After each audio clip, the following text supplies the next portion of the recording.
Ya, Bang. Alhamdulillah, biasa-biasa Allah. Oh, luar biasa. Biasa-biasa. Oh, biasa. Gimana Abang perjalanannya menuju kota Roma Pratap kita ini? Jauh sekali. Kemarin saya ada acara di Jakarta, conference dengan Ibu Pamela Pels, orang Florida. Jadi akhirnya kedatangannya malam jam setengah 8. Nyampe kalau kamu jam 10 lah ya gitu. Terus saya bilang ke panitia jam 5, nanti jam 3 aja berangkat, insya Allah.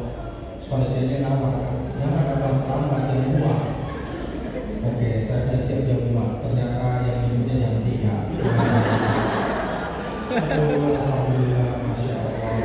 Tapi ayah Fadli dengan ayah Fuad, Masya Allah ya, amanah. Dan kita di jalan kita seminar ilegal. Ya, ngobrol sama ayah Fadli, ayah Fuad, kita bikin seminar ilegal sepanjang jalan ya.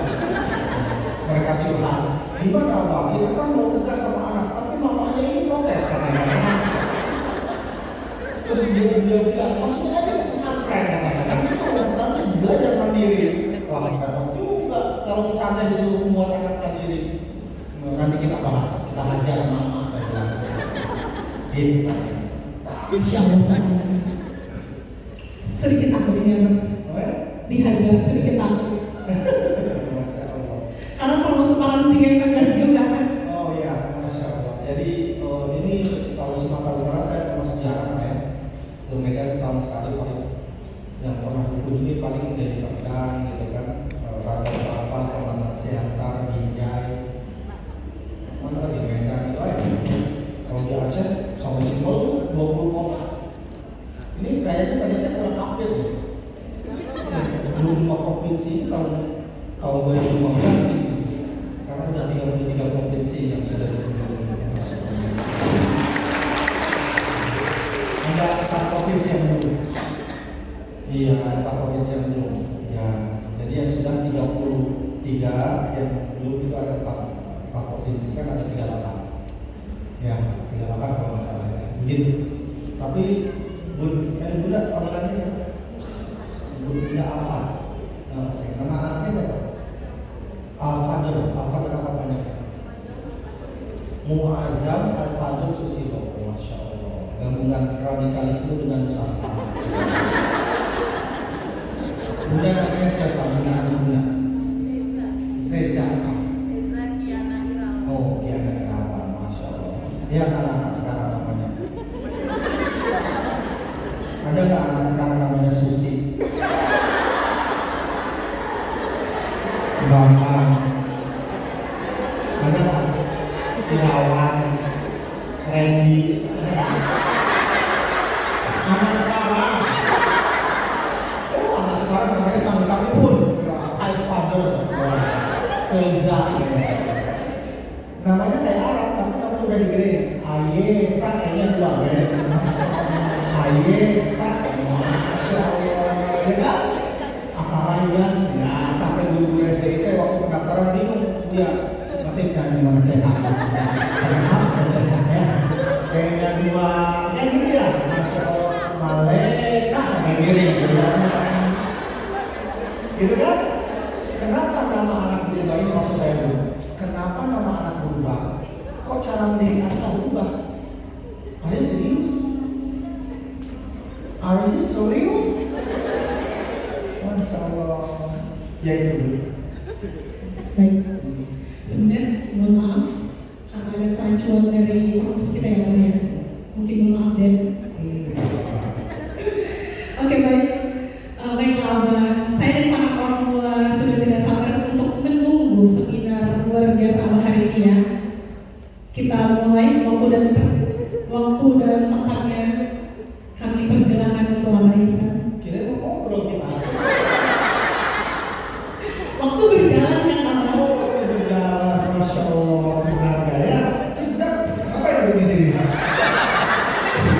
Ya udah, dulu kasihan aja makan. Saya kan kalau di sini ngobrol kan di sini ya. Kan di sini pajangan. Istilah orang lagi.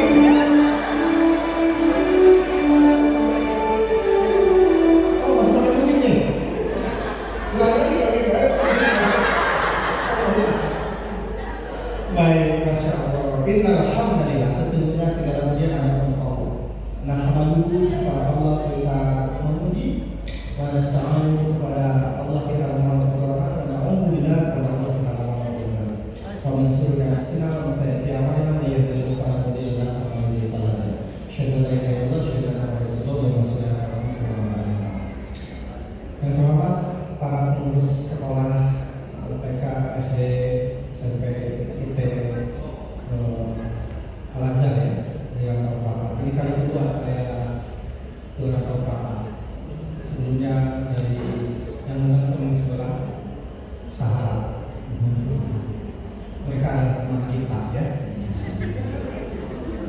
Pesaing kita adalah kejadian. Jadi bukan pesaing ya, teman. Kebetulan itu adalah musuh kita, insya Allah. Dan sini ada BRD, ada pengurus komite pengawas. Terima kasih sudah datang, dan terutama ibu komite yang saya pikir sangat rempong bikin acara ini ya, masya Allah. Ya, ibu komite ini kenapa mau bikin acara ini? Ini bedanya tipis antara karena Allah atau karena dapat respon.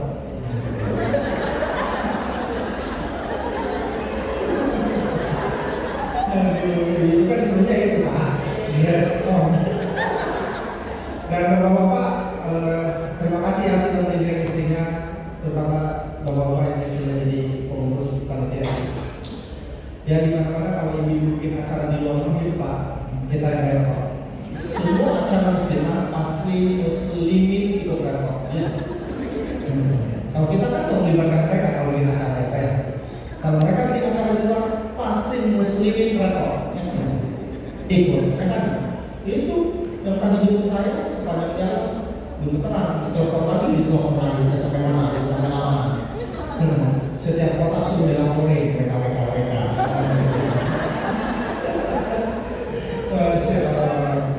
Tetapi sebaliknya bapak-bapak, istri kita adalah penguasa rumah kita. Coba bapak-bapak tinggal dengan 3 orang anak tanpa istri, usah lama, sebulan aja. Dikit-dikit ditelepon.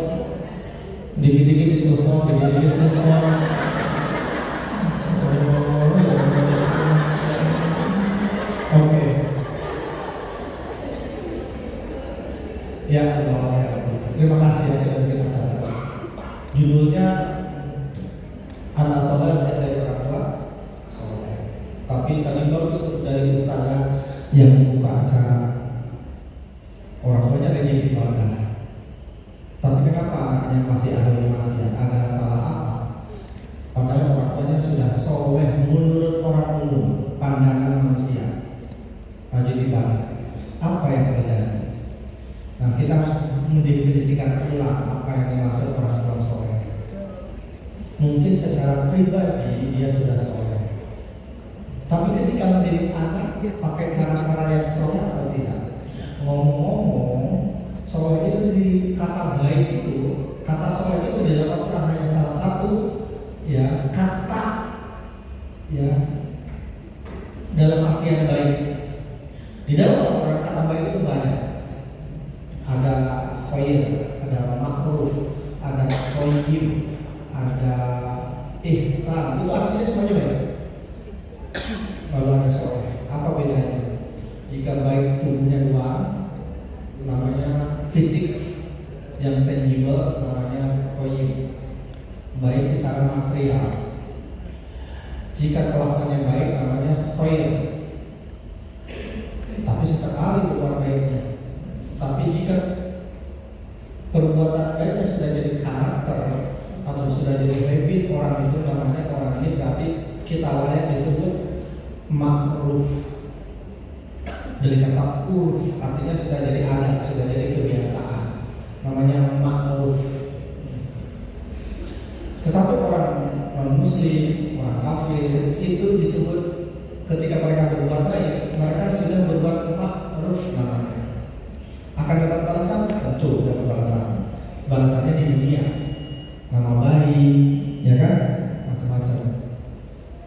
Tetapi jika kebaikan itu karena Allah, itu disebutnya ihsan. Jadi hanya orang Islam yang disebut berbuat baik itu dapat label, dapat gelar ihsan. Tapi jika 4 kebaikan itu digabung namanya soleh. Jadi anak soleh itu bukan hanya rajin ibadah ya. Anak kita rajin ibadah terus jarang sakit, itu namanya soleh. Jarang sakit bukan berarti tidak pernah sakit. Jadi kalau anak kita sakit-sakitan, itu masih belum disebut soleh. Makanya minta doanya kan yang anak soleh. Lahir batin itu baiknya itu soleh-soleh itu.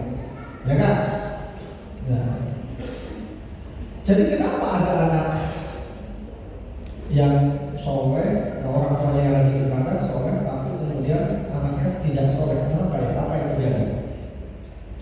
Oke, ada banyak argumen, tentu saja tidak tunggal variabelnya. Oke, saya mengajukan beberapa hal. Ya, yang pertama, orang tuanya mau capek nggak mendidik anak? Ini beritahu di dalam Al-Quran, Al-Baqarah di surat kedua ayat 214 atau 219. Ustaz sekali lupa. Am hasibtum an tadkhulul jannah wa lam ya'tikum mathalul ladzina khalu min qablikum. Kalian pikir kalian masuk surga? Sebelumnya kan kepada kalian masalahul ba'sa wa qawra wa zulma yaqulu rasulullah walladzina amanu mata nasrullah. Penderitaan, kesengsaraan, kelaparan, cacian, diremehkan, pokoknya kalau kita mau surga, surga itu adalah simbol dari kenikmatan, kebahagiaan, kesuksesan. Pasti surga itu harus dibayar dengan kelelahan. Mau dunia mau akhirat, semua kesuksesan di dunia ini pasti bayar dengan kelelahan. Boleh ditampilkan slide-nya? Dimasukin.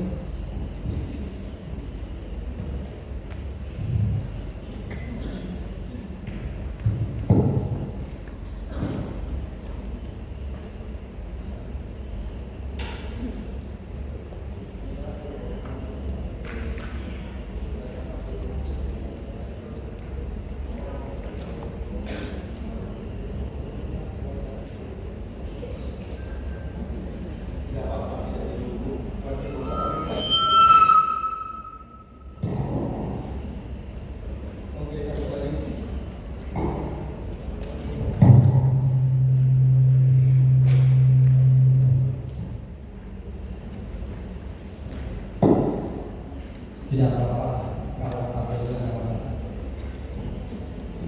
Soalnya saya aja. Ada ini nggak? Panitia ada flip chart, ada flip chart. Mau nulis nanti menulis ya. Flip chart itu yang membuat nulis. Ada papan tulis itu. Ya. Barang ada. Dan papan kertas itu. Papan tulis juga boleh deh.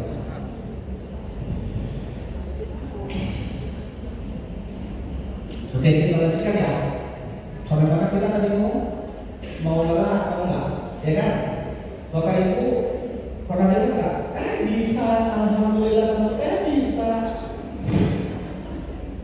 Ini penyelamat. Masya Allah, aku penyelamat ya Allah. Sudah menikah belum? Oh sudah laku ya udah.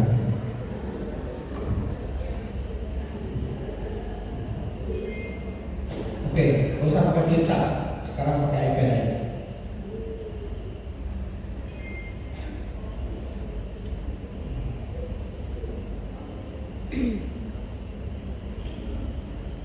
Flip chart nggak jadi ya.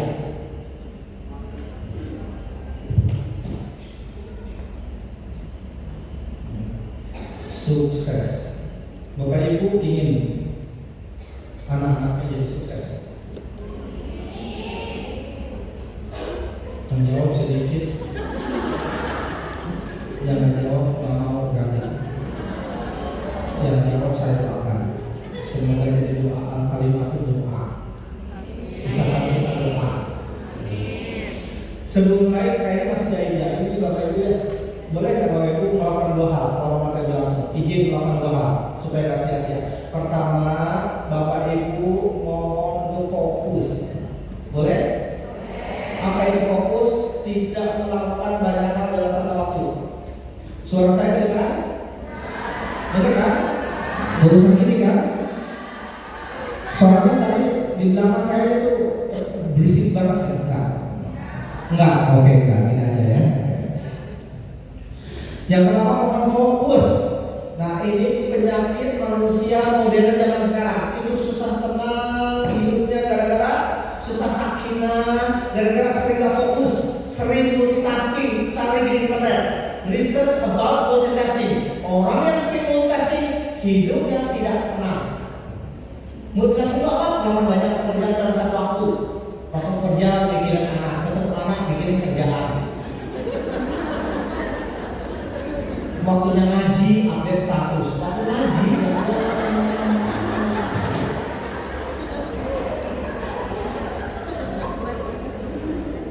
jauh-jauh datang ke Danau Toba, datang ke Bali, datang ke Bandung, menikmati wisata harusnya, malah lihat live shopping. Allah Akbar. Dibeli panci harga 50.000, harga normal 100.000, lagi diskon panci 50.000. Silakan warnanya cantik-cantik di etalase nomor 25, waktunya tinggal 10 menit lagi. Silakan pancinya anti lengket, anti air, anti api. Dibeli pancinya 50.000, harga normal 100.000. Silakan waktunya tinggal 5 menit lagi, waktunya tinggal 5 menit lagi. Silakan tinggal 7 lagi pancinya. Silakan Anda cek panci seperti ini. Bapak Ibu semua, teleponnya sangat bagus sekali. Silakan dibeli, waktunya tinggal 20 menit lagi. Silakan dibeli cantik untuk check out sekarang. Silakan.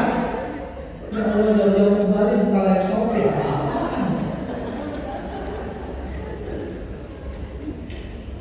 Kenapa Ibu ketawa?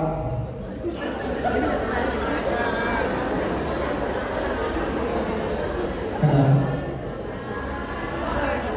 Oh, fakta.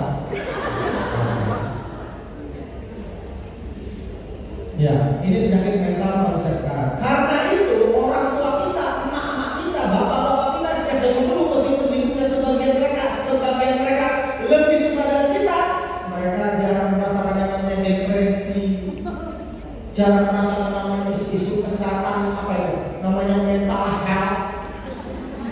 Pernah dengar nggak bapak kalian ngomong ini Pak? Bapak kita, emak kita nah sepertinya bapak depresi.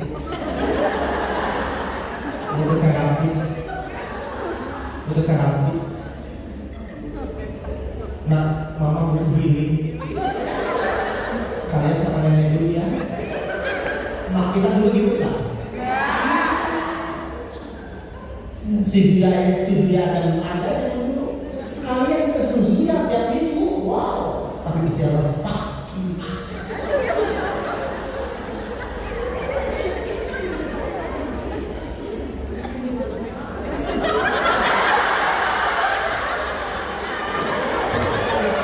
Ini panitia bisa dibiasakan kayak gini.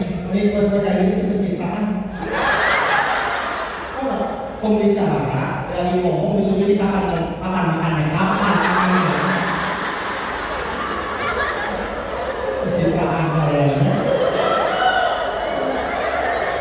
Kapan coba makannya?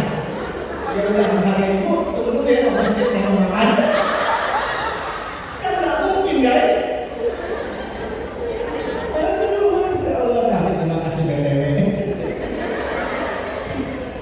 Jadi pertama fokus, pernah? Cobain, waktunya ketemu anak nanti maghrib, sunnah Rasul apa sunnah Rasul? Rasul itu sibuk tak kira-kira? Perannya banyak nggak? Tugasnya banyak nggak? Lebih banyak mana daripada ibu bapak? Rasul, tapi tahu nggak kerjaan Rasul? Kata Ibnu Abbas, kerjaan Rasulullah malam-malam kalau di rumah, fatahaddatsa ma'ahli sunnah Rakoda, berbincang-bincang dengan keluarganya sampai tertidur.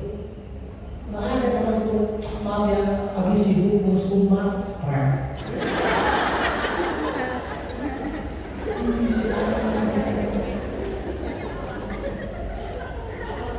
Seorang pimpinan pondok pesantren ibunya Sulawesi Selatan sampai ngomong gini sama saya. Setelah itu pelatihan saya punya pelatihan 2 hari, bukan yang 3 jam begini. Ada yang namanya 2 hari. Setelah itu pelatihan 2 hari, beliau bilang begini, Abang, saya mau cerita, terima kasih sudah datang ke 5 jam dari Makassar. Terus dia bilang begini, saya paham sekarang kenapa anak kuliah saya, kenapa anak saya yang lagi kuliah di UIN Alauddin Makassar tidak mau ketemu saya. Saya paham, saya yang salah. Malas ketemu bapaknya sendiri, padahal saya yang membiayainya. Abang tahu, saya safari dakwah dari Makassar sampai Gorontalo. Banyak orang pengen ketemu saya, minta nasihat saya, tapi anak saya sendiri nggak mau ketemu saya. Boro-boro minta nasihat. Saya paham sekarang, saya penyebabnya setelah belajar sama dengan izin Allah. Apa yang dipelajari di rumah ini? Prinsip-prinsip dasar menjalin hubungan berkualitas dengan anak. Salah satunya adalah Bapak Ibu tahu, makin gede anak itu bukan makin banyak dinasihati, bukan, makin jauh mereka dari kita. Bahkan sebagian besar anak remaja ternyata hancur harga dirinya di rumah, bukan di luar rumah. Maaf, bukan anak Bapak Ibu ya, ini anak orang sebenarnya. Berapa banyak anak remaja sekarang betah duduk berlama-lama dengan orang tua, anak-anak kita, anak kita. Berapa banyak yang betah duduk berlama-lama dengan orang tua yang banyak yang betah atau tidak betah?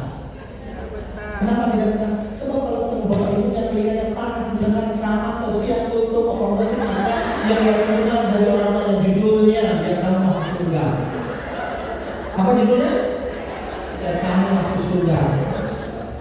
Bapak tahu nasihat kalau tanpa ilmu itu menghancurkan hidup anak. Saya dari sebagian besar nasihat itu bisa menghancurkan hidup anak. Dan kayak begitu saya sering belajar, sering melakukan penelitian-penelitian karena majlis waktu belajar masternya di perkembangan anak dan keluarga. Jadi sering namanya penelitian-penelitian. Apa bukti anak-anak nggak betah? Apa bukti nasihat itu bisa menghancurkan? Yang usah pakai bukti sains deh. Saya mau kasih contoh dulu deh. Mau kasih contoh ibu. Ini cuma contoh aja. Saya yakin suami ibu pakai ini contoh. Ibu izin bertanya, siapa di sini ibu-ibu yang betah dinasihatin suami tiap hari anak-anak?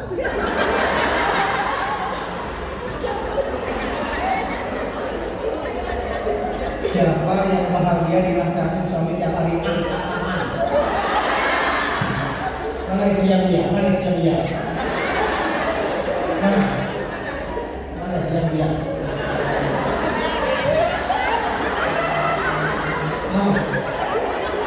Ini, saya nggak dinasihatin dia setiap hari.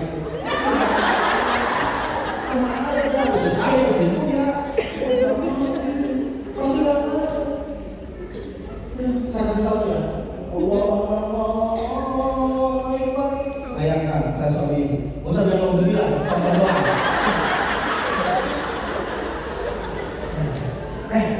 Jangan dibahas urusan mereka.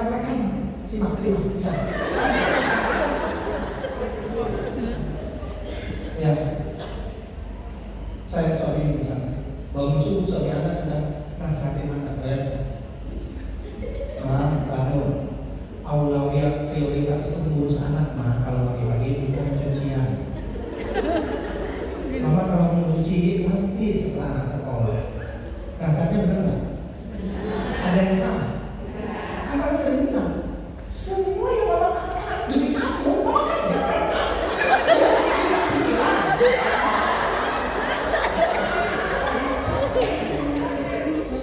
Benar nggak nasihat suami ibu? Terus mama pagi-pagi itu, mama itu jangan masak yang ribet. Mama pagi-pagi sudah masak lontong, nasi kuning, rendang, lebih enak, nggak enak lagi.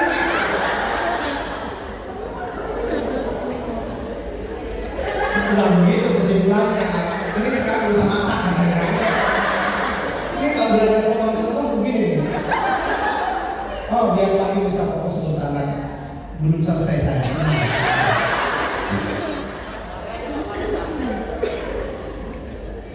Oke. Ya, mama tuh pagi-pagi kalau mama capek nanti kebawaannya anak tuh emosi mah. Jadi mama kalau mau masak boleh masak, tapi yang simple. Ini mama pagi-pagi masak rendang, masak lontong. Ya, ada 30 jenis telur untuk 30 hari. Ada 30 jenis telur untuk 30 hari. Telur ceplok, telur dadar, telur mata sapi, telur kecap, telur bakari. Mama tahu nggak? Telur mata sapi aja ada 5 varian. Matanya di atas, matanya di bawah, matanya di tengah, matanya nggak kelihatan. Kalau mau masak beli outsourcing itu masakan. Outsourcing masakan bukan anak kita yang di outsourcing. Masya Allah. Ngerti Pak? Ngerti? Jam 7 pagi suami Anda ngomong lagi. Kebetulan hari libur. Terus suami Anda ngomong lagi jam 7 pagi. Mama dari mana? Beli sayur. Mama kalau keluar rumah boleh. Ayah nggak melarang, tapi pakai aurat yang benar betul, pakai hijab yang betul. Mama tuh kalau keluar rumah jangan pakai yang seksi-seksi begitu. Mama aku cemburu, ini perintah Allah. Benar nggak nasihat suaminya? Mama tuh jangan pakai bahagia segitu, bro. Yang bunuh diri, Allah ya Allah.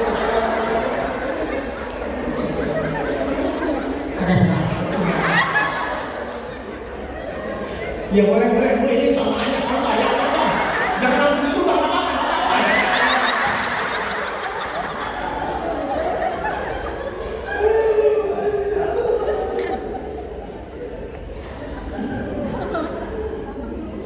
Udah baru mulai nih.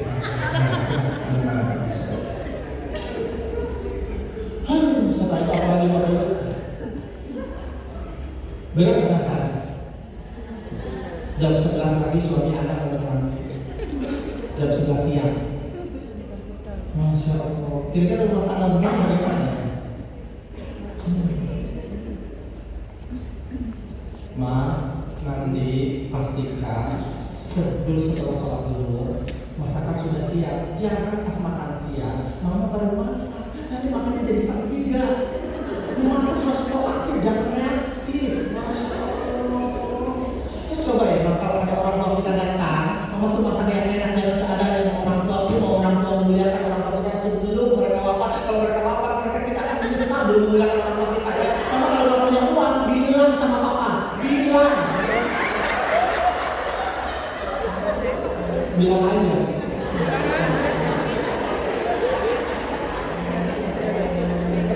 Sebenarnya kita menyesal untuk mengusahakan orang tua. Paham? Apa nanya?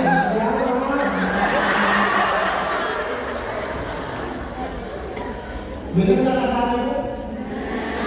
Pak. Suami saya pernah kayak gitu Pak. Iya saya tahu. Saya kan suami ibu nggak pernah kayak gitu. Saya kayak ibu yang kayak gitu sama saya. Ini contoh doang ya. Habis asar suami Anda mau lagi. Pastikan sebelum maghrib anaknya sudah mandi. Mamanya cantik, anaknya pucat.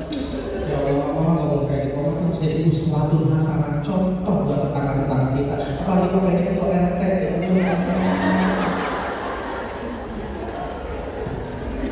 Paham? Habis maghrib suami anak ngomong lagi. Ma, ajarin anaknya ngaji, Ma.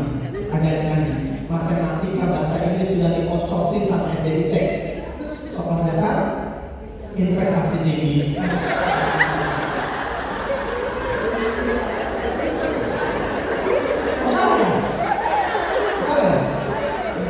Berapa SMP di SDIT? 300.000. 350.000. Dulu itu masuk makan? Murah kali. Saya dulu sekolah. Sebenarnya saya sekolah. Di sini orang muda sekali, apa saya pindah ke sini ya? Dibandingkan SD negeri berapa mahal?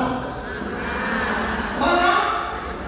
Anda nggak pakai data, kalau nggak pakai data dong ya. Silakan Anda tanya ChatGPT. Satu anak negeri itu rata-rata satu anaknya iurannya itu 800 ribuan sampai 1 juta satu anak. Cuma bukan orang tua murid yang bayar. Siapa yang negara? Negara dapat uang dari mana? Iuran ratusan juta warganya. Jadi kalau anak Anda di SDN, Anda disubsidi oleh ratusan juta orang dari keringat, air mata, keuangan, ada retribusi jutaan rakyat Indonesia. Paham?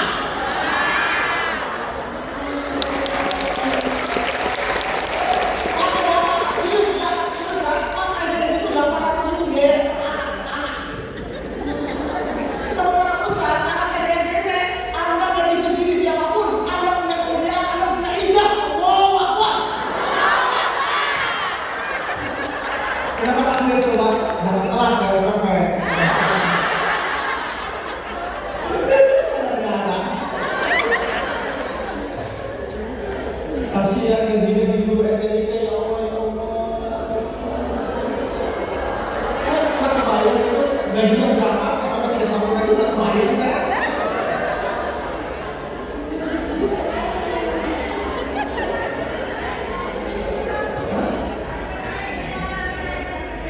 Nanti dinaikin sama mereka. Nggak boleh gitu ya. Tapi keren. Papa keren.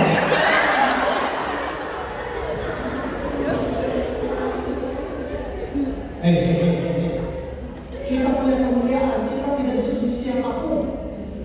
Makanya baru ketika kita ibadah SPP, niatkan ibadah, niatkan sedekah sama anak, bukan sama budak, bukan sama SD. Serius, saya punya anak 6. Oke? Dari awal sekolah sudah memilih SD Islam Al-Mahali. SD Islam Al-Mahali. Kalau alasan kan nggak tegang ya.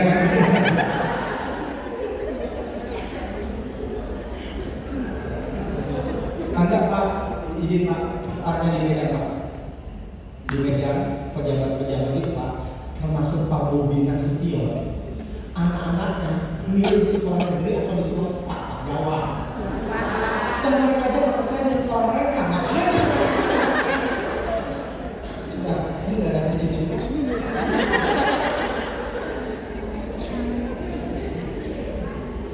Ngapain kita percaya?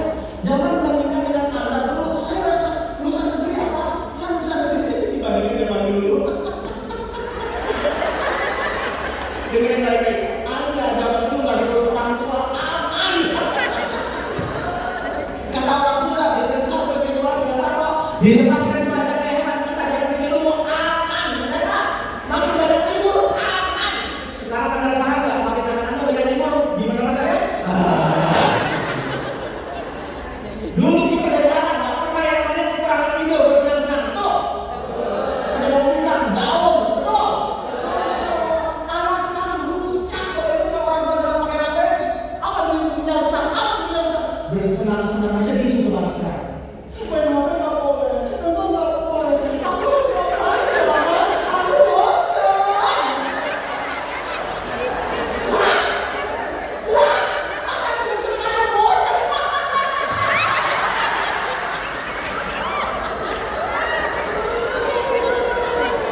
Gimana menghadapi kehidupan yang sama?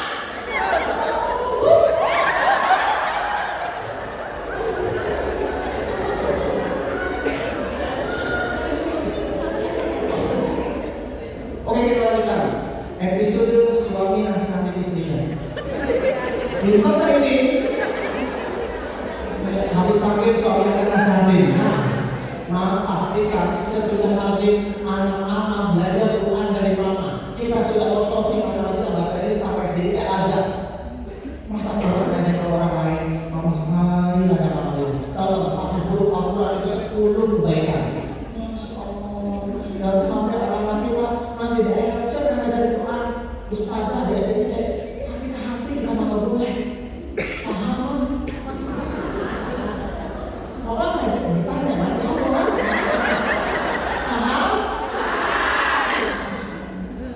Saya bertanya kepada ibu, setelah suaminya nasihati dari subuh sampai maghrib, ibu saya bertanya, apa perasaannya? Apa perasaannya jawab? Apakah ada di antara yang mengatakan? Apakah ada di antara Anda yang mengatakan suami ibu? Suami apa? Langsung saya.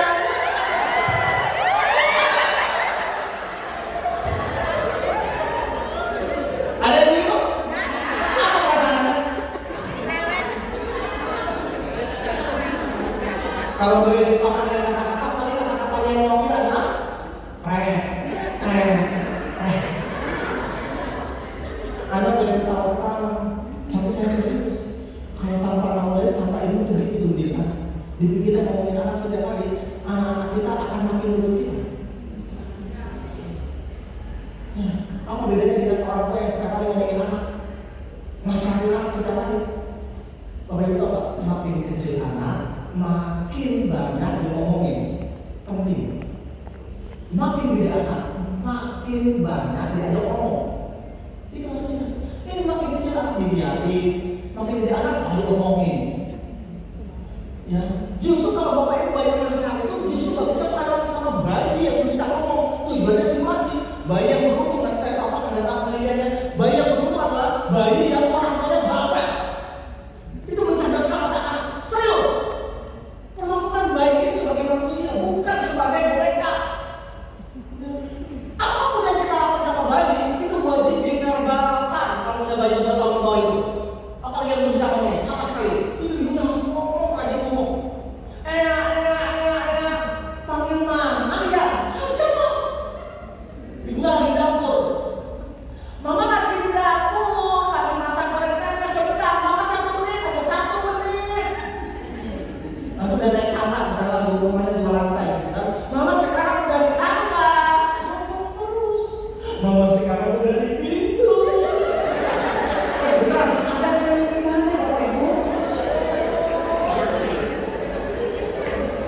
Lo tanya profesor sekarang, wamen tik tik. Salah apa dari itu ngomongin angka. Misalkan ini, mama sekarang jaraknya 5 meter. Ini serius, aku nanti di sini pada otak. Ya Allah. Ya, setelah ketemu anak, mama sekarang bisa lihat dede, sekarang lihat ada apa ambil mama nak? Gitu. Ngomong, mama periksa dulu ya. Kamu butuh apa dari mama? Pipis? Enggak. Ya enggak. Lapar ya. Ayo kita makan. Masya Allah, bayinya luar biasa, cerdas, sehat, pintar, Allah Akbar. Ya Allah, bantuan saya dulu kayak gitu. Bikin analis.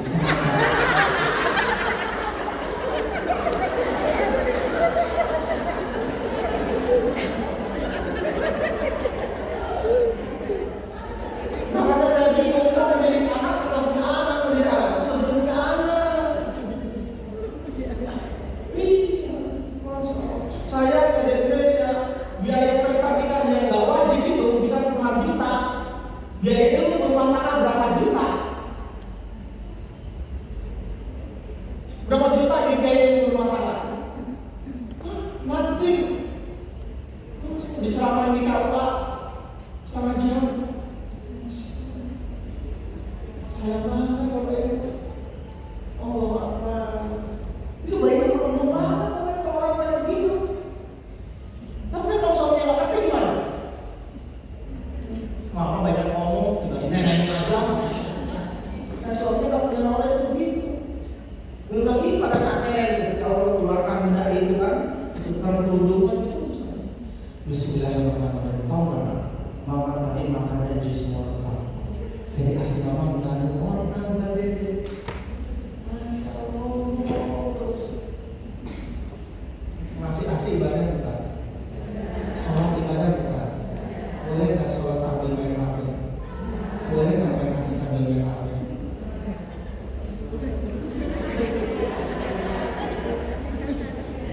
Kenapa? Sayang sekali kalau boleh.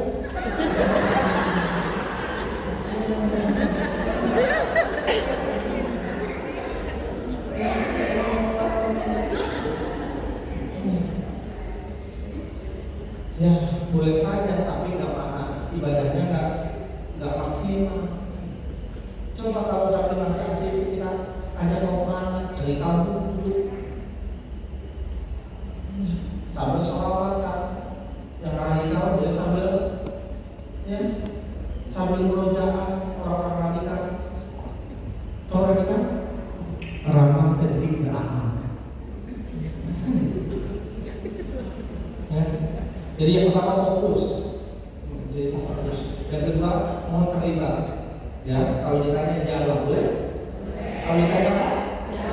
Jawab. 90% materi sama taklim bahwa kita nggak bilang yang kedua serius. 90% bilang hari ketiga. Setelah 7 hari setelah Quran Azim. Supaya gampangnya gimana caranya kalau belajar begini itu kalau bisa dicatat. 75 bil kita banyak mencatat. Yang pertama apa? Catat. Silakan. Ada catatan nggak? Ngapain di sini kan? Mau beri doa? Beri doa sia-sia. Catatnya kalau bisa di buku, bukan di HP. Kalau di HP nanti ada WhatsApp, cek dong. Ya Allah, lagi bagi buku nih. Ya, untuk berikutnya ya, mudah-mudahan bawa buku wajib. Saya ternyata majelis taklim ini, Bapak Ibu. Buat baju mana aja saya bawa catatan. Maksudnya kalau dia bisa baik catat, boleh nggak mencatat dengan Pak Ustaz? Boleh, dia nggak boleh makan, ngobrol. Ini mencatat ilmu, rasa. Kalau mencatat berbaju apa kerjaannya ya? Apa kedua bohong kan? Tidur. Jadi terapi yang susah tidur itu harus berbaju.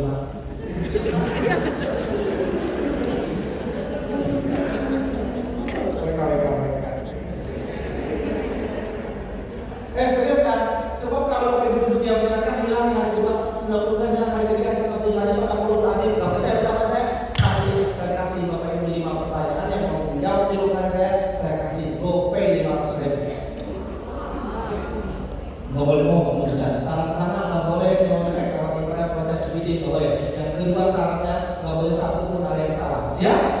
Oke, pertanyaan pertama. Sebutkan 3 isi perjanjian linggar di hati angkat tangan.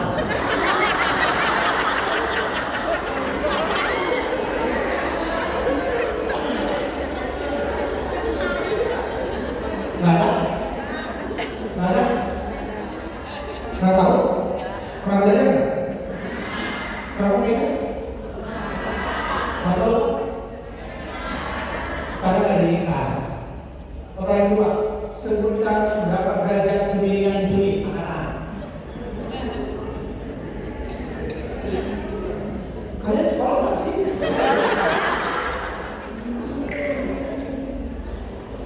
Oke, kalau saya tulisin ya, nggak jadi ya.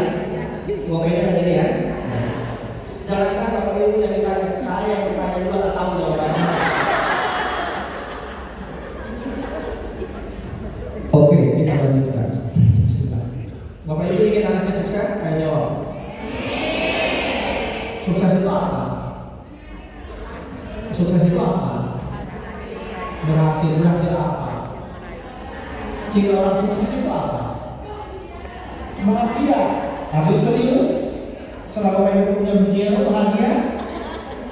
Setelah rumahnya cuma 2000 meter persegi bahagia.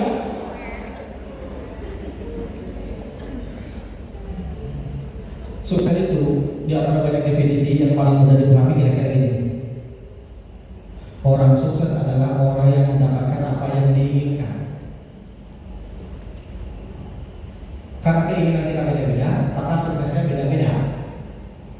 Tapi umumnya secara manusiawi, secara uruf kebiasaan manusia, sukses itu manusia itu sukses karena memiliki salah satu di antara 3 tak. 3 tak. Tak pertama harta. Jika rumahnya di Labuan Batu ini nggak usah gede-gede lah, 5000 meter persegi.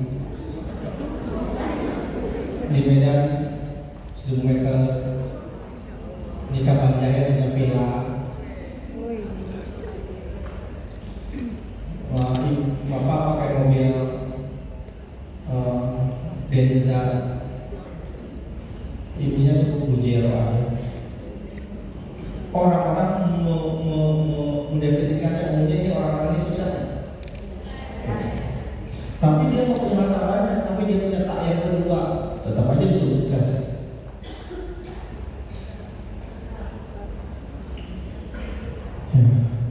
Pak Gibran itu saya pun lebih sukses daripada sebagian besar kita karena punya harta, meskipun nggak sekaya Sandiaga Uno, tidak sekaya siapa lagi Raffi Ahmad, tapi beliau lebih sukses daripada Raffi Ahmad soal yang kedua. Meskipun sebagian akan suka atau tidak suka, mereka lebih sukses. Saya ngomongin politik yang netral aja, oke? Oke, dia mau punya harta, mau punya tahta, tapi punya tak yang ketiga. Orang juga menjadikan sukses. Maksudnya punya, tapi gak sebanyak orang lain.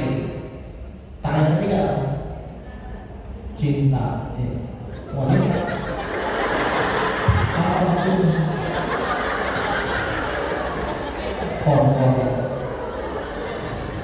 Gak mesti itu wanita. Banyaknya wanita gitu maksudnya? Cinta, betul. Apa yang maksud cinta? Ceramahnya didengar banyak orang, bukunya dibaca banyak orang, lagunya didengar banyak orang, novelnya dibaca banyak orang, karyanya dinikmati banyak orang, itu namanya cinta. Banyak penggemarnya. Meskipun nggak kaya raya, nggak sekaya Sandiaga Uno, meskipun nggak punya jabatan seperti Pak Gibran, tapi tetap aja disebut sukses. Kalau dia punya tak ya ketiga. Nah, sebagai kita merumus kesuksesan di dunia ternyata mirip dengan kesuksesan akhirat. Apa itu? Tidak ada satupun kesuksesan di dunia yang tidak dibayar dengan kelelahan. Mau bukti? Coba Anda cari lihat gimana caranya sukses. Pasti harus melewati yang namanya ini.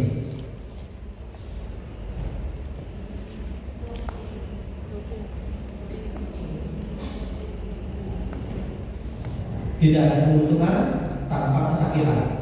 Maka pengusaha di dunia ini, semua bapak ibu yang berusaha sendiri, yang memiliki usaha sendiri, mana pengusaha di dunia yang gak pernah ditipu orang, yang gak pernah udah dikirim barang tapi gak dibayar, diremehkan orang, dipersulit, ini itu. Nggak ada satu pengusaha di dunia ini yang tidak mengalami kesakitan. No pain, no gain. Tidak ada pain, tidak ada gain. Apalagi berakit-rakit dahulu, berenang-renang kemudian, bersakit-sakit dahulu, senang-senang. Artinya apa? Coba lihat. Makin sering anak kita sakit, sakit itu dalam artian lelah, capek, makin bagus. Tapi kalau anak bapak berlebihan dengan ini, buktikan di masa depan mereka hancur-hancuran. Nanti saya akan tampilkan data. Nah, hari ini anak laki-laki kurang ini, anak laki-laki. Anak laki-laki. Bapak tahu nggak? Kemampuan laki-laki dari hari ke hari di Indonesia menjadi laki-laki itu menurun.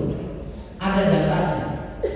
Pengangguran laki-laki lebih banyak daripada pengangguran perempuan. Serius, datanya begitu. Kenapa? Karena anak laki-laki salah satu suspeknya adalah dari kecil tidak dikasih ini.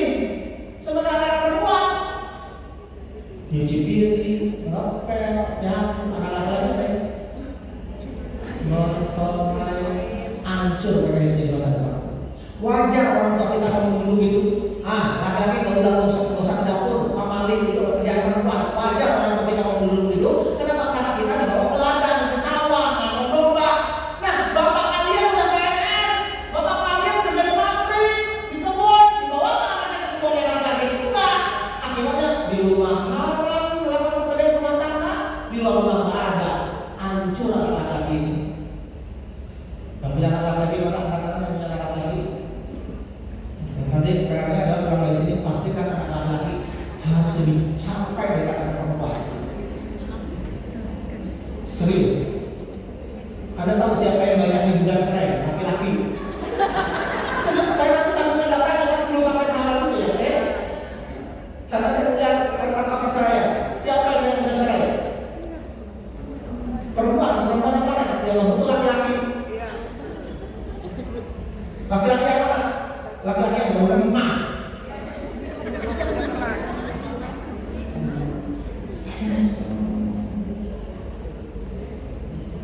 Anak perempuan dari kecil ngepel, nyapu, beresin kamar.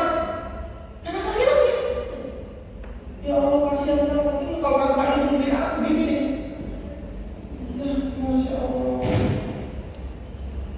Celakanya saat mereka tidak mandiri, ada orang tua yang pegang ngomong gini, ya, udah dinikahin aja. Kalau udah nikah nanti dia dewasa sendiri. Wow, anak orang jadi korban mana-mana. Ada nggak beberapa ibu-ibu nikahin anak laki-laki gitu? Supaya apa katanya? Dewasa. Ada yang begitu? Seorang ibu di kota Kandangan, Kalimantan Selatan cerita sama saya, abang saya sudah nikah 5 tahun. Selama 5 tahun menikah saya belum pernah sekalipun dikasih nafkah sama suami saya. Jadi selama ini nafkahnya dari mana? Ditransfer sama ibu mertua saya setiap bulan. Nah, ibu mau nikah sama dia, saya juga nggak tahu, saya nggak belajar dulu sebelum nikah sama abang. Padahal ada banyak pertanyaan yang harus diajukan kepada calon pasangan sebelum nikah itu. 5 pertanyaan dasar. Apa aja? Oh, nggak dibahas di sini. Salah satu pertanyaan penting adalah, maaf ya, menikah itu tentang masa lalu, bukan tentang masa depan. Anak saya 23 tahun ngomongin sama saya. Anak saya perempuan 23 tahun. Abang, teteh perlu nggak meminta proposal kepada calon suami teteh tentang visi misi berumah tangga? Saya bilang nggak perlu. Yang teteh harus tanya dan busuk data masa lalu. Kalau visi misi bisa ngarang, tapi masa lalu nggak bisa ngarang. Bagaimana seseorang bertindak berlaku hari ini dipengaruhi masa lalunya? Dia rajin atau nggak rajin? rajin. Dia bertanggung jawab atau dia bertanggung jawab? Bagaimana cara membedakan laki-laki bertanggung jawab? Sederhana. Kerjaan apa dari kecil yang dia lakukan? Ada nggak? Nggak ada. Kenapa? Jangan berangkat. Gak mungkin dia bisa memakan barbel 1 ton. Kalau 10 kilo aja nggak pernah. Jadi bahasa Arabnya itu nasab. Penting dalam agenda nasab. Nasab itu apa sih Ustaz? Nasab itu bukan darah biru darah kuning, bukan syarif atau syarifah, bukan. Nasab itu bagaimana cara dia dibesarkan. Jangan salahkan suami Anda kalau suami Anda kaku, kering, garing, kanebo. Yang harus dibaskan dulu baru berfungsi. Bukan salah mereka. Lihat hubungan mereka dengan bapaknya bagaimana? Lihat hubungan mereka. Sehingga mereka ngobrol, sehingga mereka bercanda. Bukan salah mereka.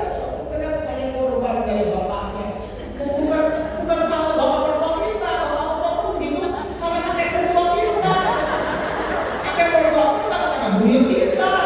Ya udah, berhenti katanya lain bapak Adam lagi. Ya Allah, ya Allah. Kapan anak sekarang sakitnya? Itu pertanyaan. Kapan anak sakit itu? Bahasanya adalah capek, lelah. Anak sekarang lebih banyak senangnya atau lebih banyak kelelahannya? Tinggal tunggu tanggal lainnya kan, anak-anak kita ancur-ancuran. Pengen apa lagi? Apalagi katanya untuk sukses itu fa innamal usri yusra, sesungguhnya bersama kesulitan. Disuruh apa dulu tadi? Sulit, bahkan bersama. Sulit, ini bahasa Al-Quran. Baru udah. Kapan anak kita sulitnya? Kalau anak kita nggak pernah sulit, kasihan anak bapak ibu ya Allah. Makanya anak-anak saya di rumah, ketika ada asisten rumah tangga sekalipun, tahu bapak ibu, ART itu kerjanya sama orang tua, bukan sama anak-anak. Jadi anak saya beresin kamar sendiri, cuci piring sendiri. ART hanya beresin kamar orang tua, cuci piring yang dipakai orang tua. Tentu anak saya protes, abang kok gak pernah cuci piring? Kan abang udah nyuruh bibi. Iya abang enak, gak adil. Oh, maunya kalian gimana? Ya adil dong, sama-sama capek. Oh, adil itu harus sama. Oke, kalau gitu mulai hari ini abang akan cuci piring, tapi kalian tugasnya harus sama kayak abang. Nyari nafkah abang? Enggak, kalau berat saya bilang. Kalian makannya harus sama kayak abang, saya bilang. Anak saya waktu itu masih 10 tahun, nggak bisa karena perut teteh kecil, perut abang besar. Paksain, nanti teteh muntah kata saya kan. Jadi teteh bisa kan sama kayak abang? Nggak bisa. Kenapa teteh harus sama kayak abang? Kalau kamu pengen kayak abang, nggak mau beresin kamar, mau nyuci piring, boleh, mau nyuruh bibi boleh. Sini tapi ikut iuran bayar bibi.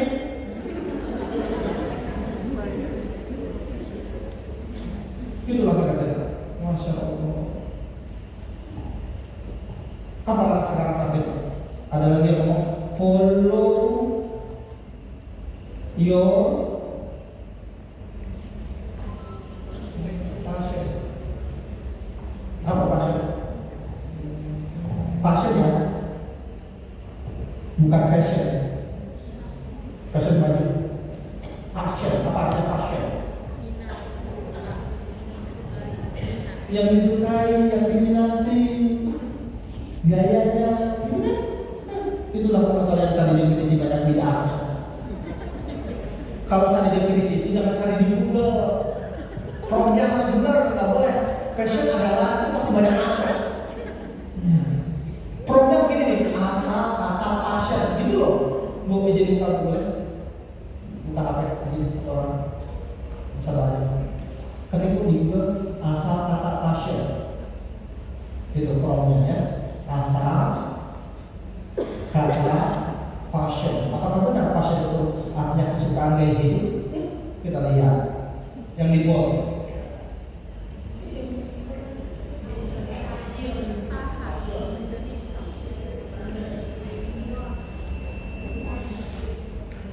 Yang berarti menderita atau tertahan.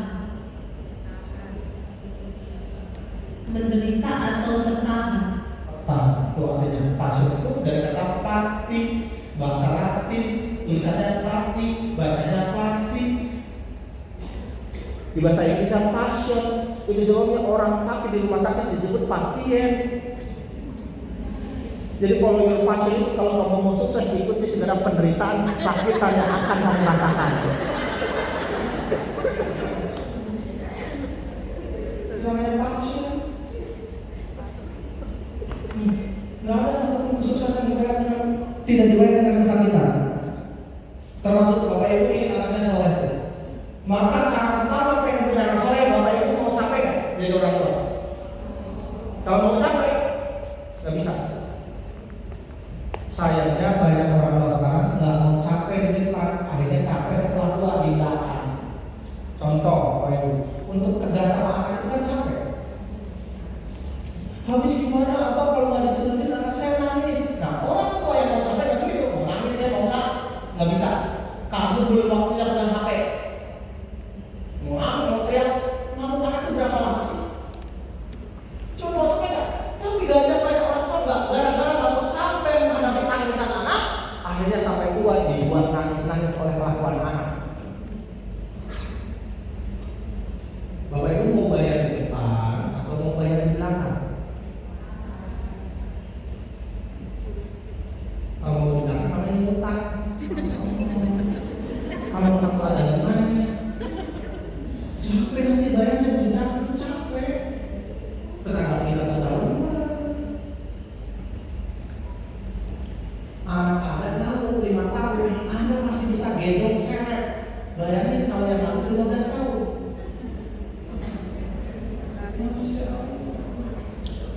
Seorang bapak di Lampung pas saya ngomongin sama saya, anak saya SMP minta motor nggak saya kasih, dia ngamuk apa? Saya sudah bosan gimana caranya lagi, saya udah pusing, udah saling cekek, saling tendang sama anak saya, sama tenaganya udah gede. SMP Pak, seorang ibu di Medan cerita sama saya di Medan tahun kemarin cerita sama saya, anak saya atlet taekwondo, kalau dia ngamuk dia tendang saya. Untung saya atlet karate bagi ibu-ibu, dan saya dia pakai taekwondo, saya pakai karate itu. Untung ibunya lama, bagaimana ibunya lama? Dan seluruh dunia pasti peduli anak-anak durhaka. Demi Allah tidak ada satupun anak rusak dengan sendirinya. Seorang anak 12 tahun di Medan yang bunuh orang tuanya, seorang anak 14 tahun yang bunuh ayah, nenek, sama ibunya di Jakarta Lebak Bulus. Mereka tidak datang dengan sendirinya jadi jahat. Allah tidak pernah menciptakan manusia cinta kejahatan, tidak ada. Siapa yang membunuh anak itu seperti itu? Ada prosesnya. Salah satunya adalah gara-gara orang tua yang capek, yang melem, gak kuat menghadapi remehan, tangisan anak.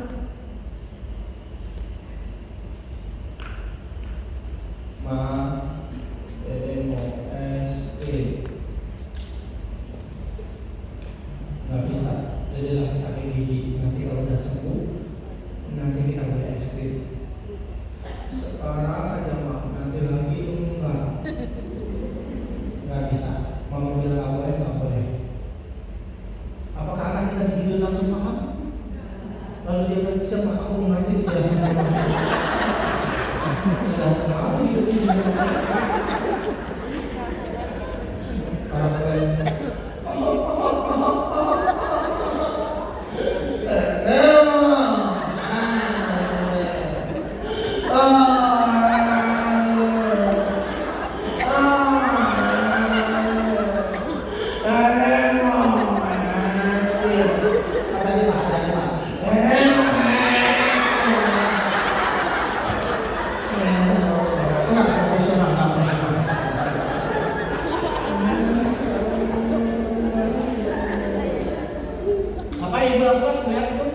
anaknya dibawa ke Zibia. Semua orang melihat anak Anda sekarang. Apakah Anda akan terpengaruh dengan komentar orang? Ibu tiri, pelit, miskin.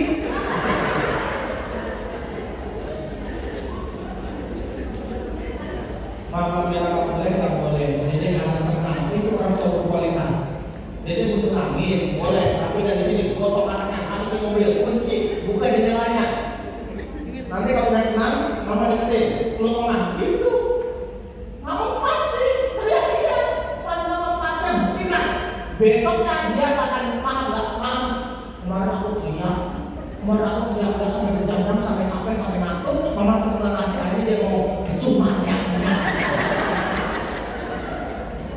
Tapi kalau orang tua astagfirullahaladzim, jangan kayak gitu, malu dilihat orang. Mama mulai malu sedikit.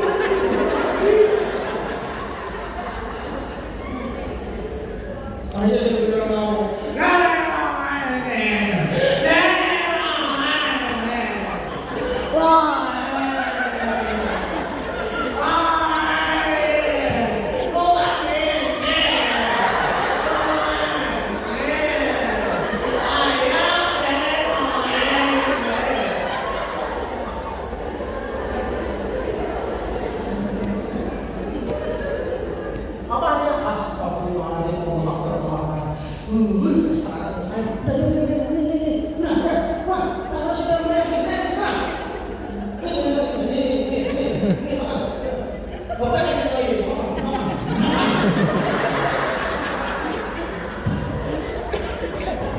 apa yang diterima oleh anak nangis tak berhenti itu saja berhenti. Dia mulai melakukan khotimah penutup di dalam hatinya tapi dalam hatinya dia berkata berhasil.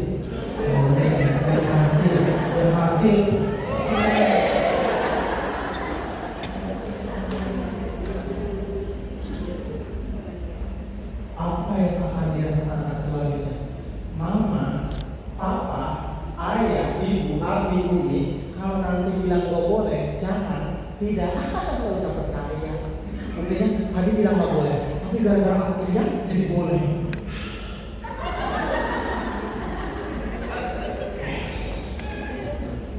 Dan mereka akan terus meningkatkan levelnya. Itu baru 5 tahun. Makanya wajar paham kenapa ada 15 tahun bakar rumah orang tua, anak 20 tahun bunuh orang tua. Paham kenapa anak berani seperti itu? Kata Rasulullah tidak boleh itu umrah berangkat kali yang bilang banyak budak melahirkan tuannya. Siapa yang membuat orang tua jadi budak? Tapi orang tua sendiri. Iya, menjadikan anaknya makin punya power, makin seorang menang anaknya.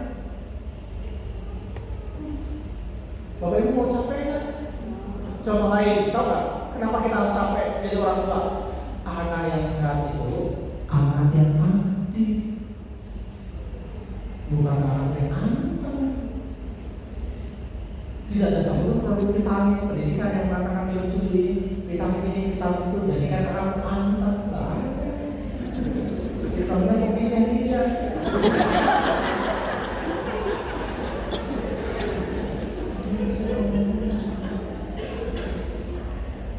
Dikit-dikit nanya. Kok kalau mama bisa ngomong, sejak bisa ngomong apa-apa nanya, ibu nggak pergi sedikit, mama mau kemana?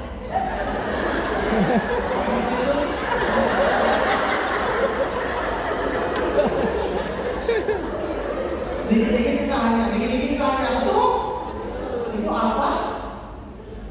Bawa plastik dari warung. Gak mungkin anak yang baru bisa ngomong itu pasti dia ingin kayak excited. Anak yang baru bisa belajar sepeda, tiap hari sepedaan nggak jalan. Tuh, anak baru bisa ngomong, mereka kayak meledak gitu, kayak sprout, language sprout. Pas waktu itu, dikit-dikit, nanya terus. Bisa nggak ini? Bisa. Khusus wanitanya apa sih?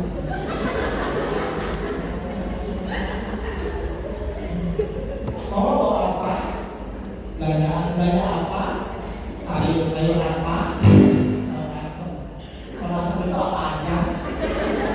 Rinjo, ada kacang panjang, ada cabai. Rasa laos itu rasanya bagaimana? Asam. Kenapa ada cabainya? Biar asam pedas. Jadi asam atau pedas? Asam pedas. Jadi namanya sayur asam pedas. Bukan sayur asam. Bisa. Lebih dominan asam. Dominan itu apa, Mak? Lebih banyak. Banyaknya segimana, Mak?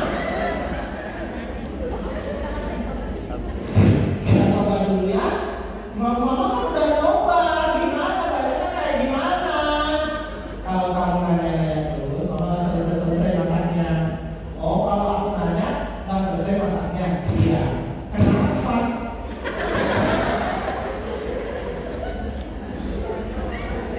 Bapak naik motornya mogok sampai rumah. Nggak mungkin kalau ketemu anak 3 tahun nggak ditanya. Ayah kenapa motornya nggak dipakai? Mogok. Kenapa mogok? Ayah juga nggak tahu. Kenapa ayah nggak tahu? Karena ayah dulu nggak pernah belajar soal mesin motor. Kenapa ayah nggak pernah belajar? Karena ayah belajarnya akuntansi. Kenapa ayah belajar akuntansi? Oh iya, akuntansi itu apa? Ayah baru dorong motor dari tadi capek. Jadi ayah nggak mau ditanya-tanya karena ayahnya capek. Oh, kalau ayah capek nggak boleh ditanya. Iya, kenapa?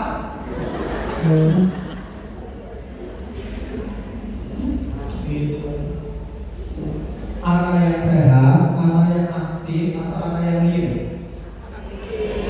Jawab. Nah, anak aktif itu dimulai dari orang tua yang responsif. Kalau tidak ada orang tua yang mau capek, bisa diem nggak? Bisa diem nggak? Diem.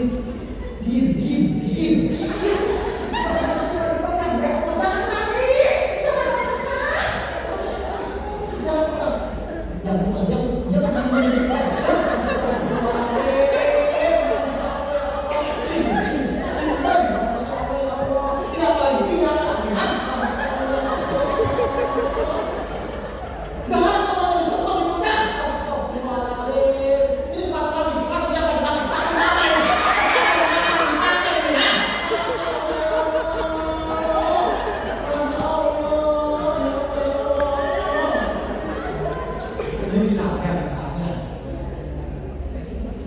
Jangan. No.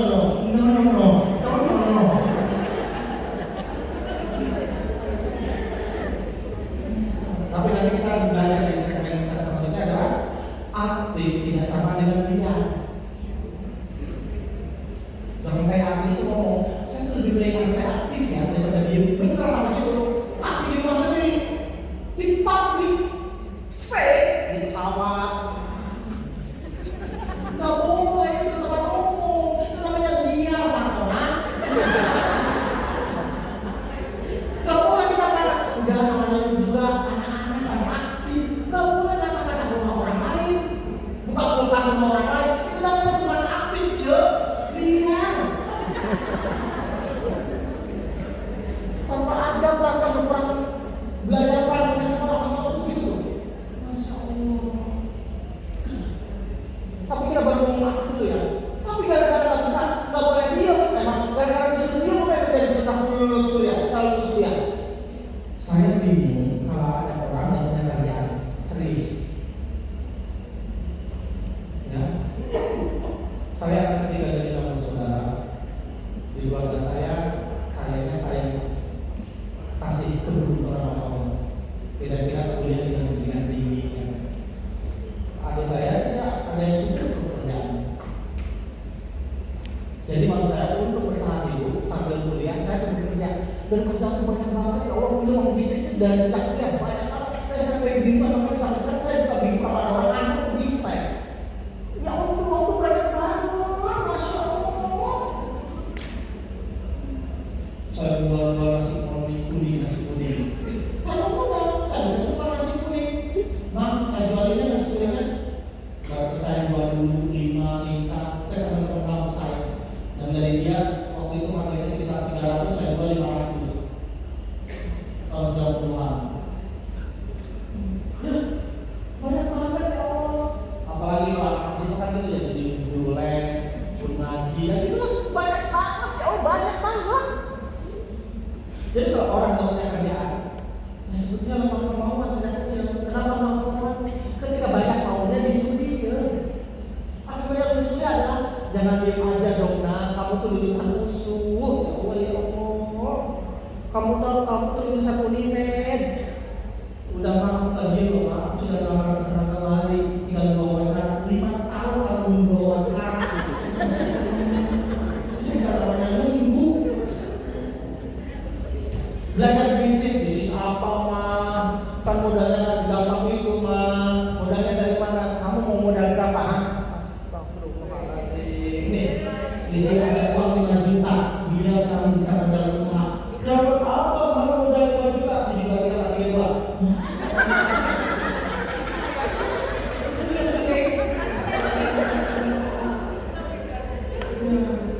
Buat apa kamu modal 5 juta? Kamu bisa cari bahan kain pasar, terus jahit. Orang tahu kakak bisa jahit. Siapa suka kamu bisa jahit? Kamu kan bisa cari kain.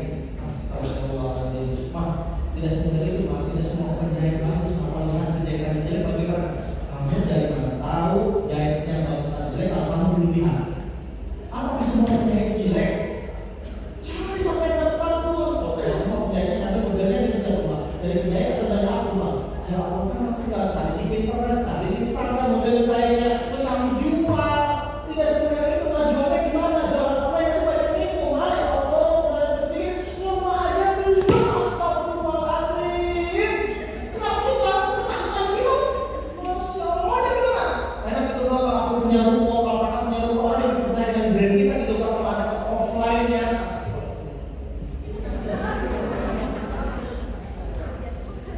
Nih, ada uang 500 juta di sini. Masya Allah. Kamu beli ruko di sini. Nggak ada cuma 500 juta, mah. Di kantor berapa itu nggak ada, mah. 800 juta, 900 juta. Ini buat DP, sisanya kamu bisa sendiri sama bank. Paham? Astagfirullah. Tapi di sini gimana, Pak? Kalau nggak kasih itu gimana? Dari karyawannya kemana kan nggak apa-apa. Kalau karyawannya nanti korupsi, terus saya sudah satu lagi, terus bunuh aku gimana, Pak? Ya Allah, ya Allah. Dengan baik-baik. Nggak jadi, masih hidup, Pak. Kenapa orang ini berkelanjutan sembari masa? Karena dari kecil yang distimulasinya otak reptil bagian belakang, otak waspada, otak survive, yang akhirnya cemas terus gara-gara digini terus. Jatuh, berdarah, sakit, loncat, turun, nanti jatuh, nanti besok, nanti berdarah, main air, nanti kamu sakit. Ayo, nggak boleh, jangan, nggak boleh, jangan, nggak boleh, jangan, nggak boleh. Setelah gede banyak diem, orang banyak komen, kenapa kamu diem aja, coba tumbuhkan kemauan kamu. Apa maksudnya? Dari situ nggak usah. Apa maksudnya?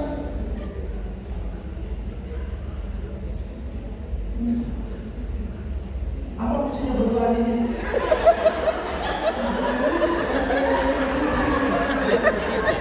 Oh, nggak saya. Apa maksudnya berdua di sini? Sama-sama. Hah? Terus apa? Oke, saya mau menunjukkan sebuah data. Itu datanya data lama, tapi menjadi lebih relevan zaman sekarang. Tahu nggak kenapa banyak anak sekarang mengalami gangguan tumbuh kembang yang mengerikan? Mengalami gangguan apa? Tumbuh kembang. ADHD, speech delay, macam-macam lah. ADD. Nih, sejak tahun 1940-an banyak zaman sekarang otak anak itu bisa dipilih dengan alat-alat semacam ini. Namanya EEG,